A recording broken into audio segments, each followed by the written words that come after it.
Berkarar döwletiň bagtyarlyk döwrüne ýurdumyzyň özara bähwetli halkara hyzmatdaşlyk ugru hasam okkunly, sazlaşykly we giňerimli ötüşe eýe bolýar.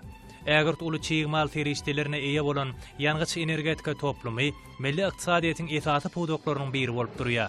Ma'lum bolýaly, Türkmenistanyň nebit gaz fenagatyny ýangyç terişdeleriniň ilkinji nowbatda bolsa tebii gazyň eksportyny diversifikasiýa etmek Türkmenistanyň energetika boýunça strategiýasynyň esasy maksatlarynyň biri bolup durýar.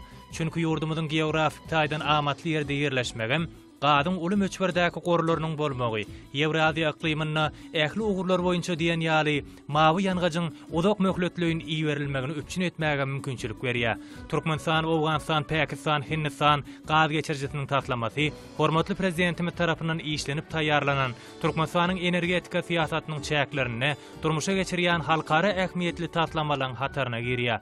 6 Awgustda Türkmenistanyň nebit gaz fenagaty we mineral terişdeler ministrligine Türkmenistan, Awganistan, Pakistan, Hindistan baş gaz geçirjisiniň tatlamasy baradaky ýolbaşy komitetiniň 22-nji mejlisiniň çäklerini Türkmengaz döwlet konserni bir agızdan TAPI LTD konsorsiumynyň öň başçysy hökmünde saýlanyldy. Muňa özi döwlet başçylygymyzyň päkim paýhasy ýugurulan energetika siýasatynyň daatly miýweleriniň bir ölçüdür. Konsorsiumyň ýolbaşçysy Türkmengaz döwlet konserni gazy işläp geçirmekde, çykarmakda we ugratmakda, şeýle hem turba geçirjiler gurmakda 50 ýyldan gowrak tejribesi bolup, ol Türkmenistan, Awganistan, Pakistan, Hindistan gaz geçirjisini gurmak, maliýeleşdirmek, eýeçilik etmek hem ulanmak boýunça özara gatnaşyklara ýol başçylyk eder.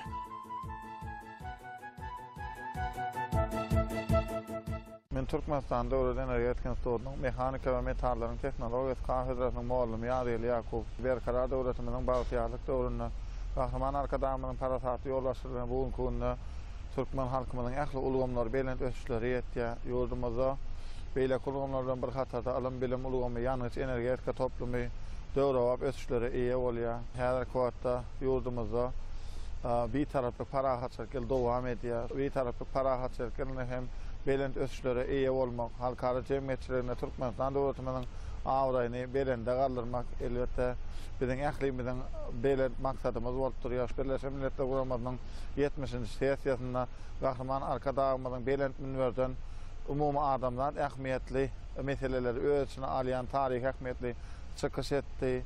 Hakikaten Gahraman arkadaşymyz bugün kunna dünýä jemgyýetçilerine parahatçylygy, agdybirligi üpçün etmekde, dünýä jemgyýetlerine dostlukly gatnaşyklary üpçün etmekde, dünýäniň ötekligini ortaga atýan lider hökmünde tanalýar.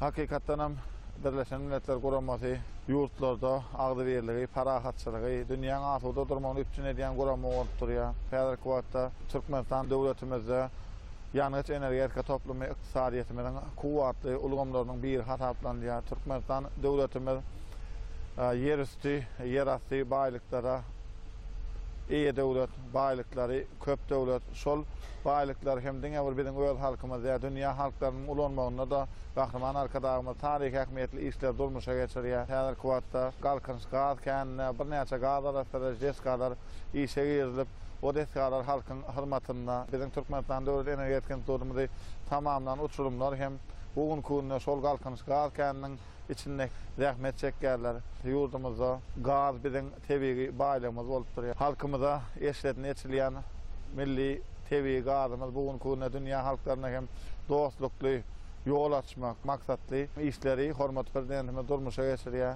Hormatly prezidentimiň tagallasy bilen Türkmenistan, Awganistan, Pakistan, Hindistan gaz geçirjisiniň gurulşyna batylga berilmegi, bellenmegi münasip zat. Hakikaten bu gaz geçirjisi gurulup ulanmagy berilmegi bilen biziň öňden bar bolan dostlukly gatnaşyklarymyz eýem hakiki doganlyk gatnaşygyna öwrülýär diýsek hakikaten nas düşämok. Türkmenistan dostana döwletler bilen doganlyk gatnaşygyny ýola goýmak elbetde şonuň bilen bir hatarda hem energiýa köprüsini gurnamak, energiýany istasy geçirmek, howpsuz durnukly ygtybarly geçirmek uğrundaky işleri amala aşyrmakdan ibaret bolup durýar. Bugün kunna biziň döwletimiz dünýä jemgyýetçilerine özüniň awraýly bir parahatçylyk söýüçi, himayet bolany uzatýan döwlet hökmüne tanatmagy başardy. Tuwaki bizim drone yerimiz hem hormatly prezidentimiň parasatly ýollaşyryna açylyp ulanmaga berilen ýurdumyň ykdysady kuwwatlyklar goşup duran galkanyş gaz kanyň zawodlar toplum bolýar. Bu ýerde bizim tebii gazymyz arastalanyp jemgyýetçilige öýlemede mähir paýlamak üçin uğratylýan esasy ýerler bolup durýar. Türkmenistan, Awganistan, Pakistan, Hindistan gaz geçirjetiniň gurulşy 20 ölçberli energetika taslamasy bolup, oň iş ýüzünde durmuşa geçirilmegi sebitde taryhy ähmiýetli tutumdur. Hormatly prezidentimiz bu taslamaň oňa gatnaşçy ýurtlar üçin ykdysady bähwitleriniň başga da dostlugyň, hoşniýetli goňşuçylygyň, hem umumy abadançylygyň we gülläp ötüşiň maksatlaryna laýyk gelýän netijeli hyzmatdaşlygyň hakyky köprüsine öwrülmäge gönükdirilendigini belleýär.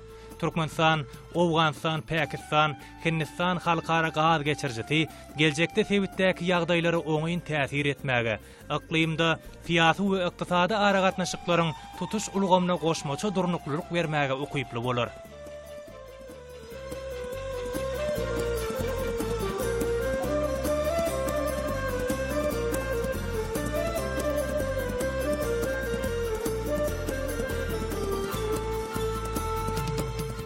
My name is Jeevan Williams. I am commissioning manager of Petrofac. Men Jeevan Williams.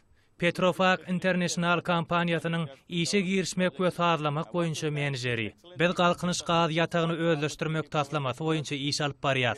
Men pursatdan peýdalanyp Türkmenistanyň hormatly prezidentine bide şeýle uly taslamaga gatnaşmak üçin döredilen mümkinçilik üçin köp sag bolsun aýdýan. Bu taslama Türkmen Gaz Döwlet Konserni tarapyndan alınıp barylýar. Petrofac kampaniýasy iň döwre we hem öten dünýä teknologiýalaryny we materiallaryny ulanýar. Bu ýerde dolu awtomatlaşdyrylan zawodda ähli howpsuzlyk çäreleri hem enjamlar gödüňünde tutulan. Häzirki wagtda zawod döwlet konsernine tawşyryldy. Hem ol häzir türkmen hunärmenleri tarapyndan işledilýär. Türkmenistan, Awganistan, Pakistan, Hindistan gaz geçirjetiniň taslamasy, dostlugyň taslamasy. Ol Türkmenistanyň, Awganistanyň, Pakistanyň, Hindistanyň arasynda dostlugy hasam berkidir. Petrofac geljekde de Türkmenistanyň taslamalara gatnaşmaga isleg bildirýär. Bede Türkmenistanyň nebit we gaz ulgamyny ösürmekde işler alyp barmaga döredilen mümkinçilik üçin köp sag bolsun aýdýar. Petrofac kampaniýasynyň adyndan men Türkmenistanyň hormatly prezidentini we türkmen halkyny Türkmenistanyň betaraplyk bayramy bilen tüýsürekden gutlaýan, hem mäňde uly üstünlikleriň ýaran bolmagyny arzu edýän. Kahraman arkadaşlarymyň bizim öňümizde goýan wezipe borçlaryny ýerine ýetirmekde ýanyç energetika toplumyň işgärleri hem arasda ygtybarly zähmet çekýärler. Bizim şu ýerde görýär häzirki wagtda galkanyş gaz hanyna häzirki zamana bap dawaraly zähmet joşurýar. Şol zähmetiň netijesi bolsa türkmen halkymyzyň halal watansöýçi milletliginden şeýle hem ýaşlary milli ruhda şonuň bilen bir hatarda döwre wagt terbiýelemekde hem özüniň miwesini berip başlanyny aýdyn alamatlandyrýar. Türkmenistan, Awganistan, Pakistan, Hindistan gaz geçirişiniň gurulup ulanmagy berilmegi elbetde ýurtlary, halklary dogana öwrýär.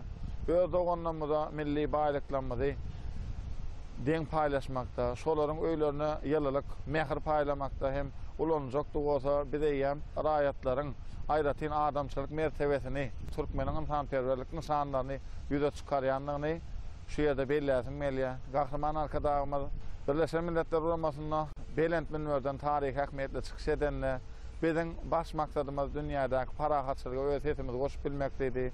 Ýene şu ýylyň dowamynda da bizim baky bir taraplygymyzyň şanly 20 ýyllyk toýlaryň dowamynda da bizim türkmen halkymyzyň dünýä halklarynyň gelen dörli mehmanlaryň birlikde dawaraly ýagdaýda baky bir taraplygymyza bu ýonjumyzy aýan etmäge doly mümkinçilik döredi. Häzirki wagtda Türkmenistan döwlet energetika institutymyzda da Gahryman arkadaşlarymyň bizim öňümizde goýan Belent borçlarynyň ruhlanyp, Belent wezipelerini ýerine ýetirmekde döwre wagt işler amal aşyrylýar. Institutymyzda ýörüte ilmi merkezler dowam edip, ilmiň çuňluklaryndan energiýany özgörtmek, energiýany almak, energiýany öwürmek baradaky ilmi işler erş aryp şort geçýär. Türkmenistan döwlet energetika institutunda Gahryman arkadaşlarymyň parasatly ýoldaşçylygy bilen gurulup beren tejribehanalarda bolsa, ilmiň çuňluklaryna araşmagy dol mümkinçilik döredilen şeýle hem bizim Türkmenistan döwlet energetika institutumyzda ýörüte kitapxana hereket edip kitapxananyň işi bolsa bellenen möhlet boýunça dowam edip şo ýerde bizim uğrumyzda ilim açyşlar etmek üçin ýörüte internet zalynyň bolmagy, şeýle hem elektron kitapxananyň ýerleşdirmegi, mandan naşar hem öz teknik urumda değişti olan bir näçe dünýä edebiyatlarynyň Türkmen alim professor Moğollarının yazan edebiyatlarını yerleştirmek, tariflerin kamil hünermenler olup yetişmeyene getiriyor. Kamil hünermenler olsa bugun kunlu Türkmenistan devletimizin yanlış energetika toplumunda özlerinin münasip edipelerine, kahraman arkadağımızın alt baryan siyasetine doğru vatandaşlık mantığında cevap edip rahmet çekerler. Şu fırsattan peydalanıp bir de istemeye, öğretmeye, devlet veren mümkünçülükler için kahraman arkadağımıza sağ olsun. Aydiyar, koy kahraman arkadağımızın canı sağ olsun, Belentbaş aman olsun, tutumlu işlerine vasıskar yaran olsun. Mehriban Türkmen halkımıza hem berkarar devletimizin bağıtıyarlık dövründe kahraman arkadağımızın sayesinde bağıtlı günlerde ömür sürmeklerini arzu ediyen. Taslamanın tekniki iqtisadi esaslandırmasına laýyklykda uzunlygy 1800 kilometrden gowrak bolan Türkmenistan, Awganistan, Pakistan, Hindistan gaz geçirjisi Türkmenistanyň iri gaz ýataklary yerleşýän Günorta Günnogor sebitinde badalga alar. Gaz geçirjisi boýunça ýylda 33 milliard kub metre çenli Türkmen TV gazy uzak möhletliğin esasy iýerler. Türkmenistan, Awganistan, Pakistan, Hindistan gaz geçirji taslamasy diňe bir özara bähwitli energetika hemem ykdysady taslama bolmak bilen çäklenmän, eýsem ol syýasy ähmiýetli jebisleşdiriji ýagdaýdyr. Energiýa serişdelerini öňürjüleriň, üstaşyr geçirjileriň we sarp edijileriň bähwitleriniň deňagramlygyny öpçün etmekde möhüm ähmiýete eýedir. Türkmenistan ýangyç energetika toplumynyň giň ýerim bilen ösdürilmegine hemde onuň halkara energetika ulgamyna sazlaşykly goşulmagyna önüktirilen energetika siýasatyny ýygyderli we ynamly ýagdaýda amala aşyrýar. Hormatly prezidentimiň başlangyjy boýunça şu ugro degişli uly möçberdäki maýy goýumly taslamalaryň bir näçesi öňe sürilýär. Türkmenistan neft gaz powdugynyň ykdysady kuwatyny mundan beýlekde ýüze çykarmakda möhüm ähmiýete eýe bolmak bilen çäklenmän, ähli energetika howpsuzlygynyň powtolandyrylmagyna degerli ýardam berýär. Hemde Türkmenistanyň halkara energetika beleleşiginiň öňde barjylarynyň bir hökmünde derejesini hasda berkidýär. Ýangyç energetika ulgamyna Türkmenistan tarapyndan amala aşyrylýan iri düzümleýin taslamalan hataryna Türkmenistan, Awganistan, Pakistan, Hindistan taslamasynyň durmuşa geçirilmegi ähli energetika howpsuzlygyny öpçün etmäge ýardam eder.